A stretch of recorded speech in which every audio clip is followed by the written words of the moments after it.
ब्रह्मानंदे सदा डुलतू, ब्रह्मज्ञानाचा अनुभव घेतलेले, ब्रह्मानंदामध्ये ब्रह्मविद ब्रह्मेव भवती असं त्यांची अवस्था असली पाहिजे.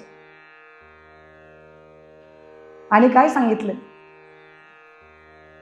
शिष्याकरिता सतत त्यांच्या मनामध्ये तळमळ झाली पाहिजे की या माझ्या शिष्याचा उद्धार झाला पाहिजे. असं देखील दयाळूपणा सुद्धा त्यांच्या ठिकाणी असला तर त्यांना म्हणावं सद्गुरू. नाहीतर आता गुरु भरपूर झाले महाराज.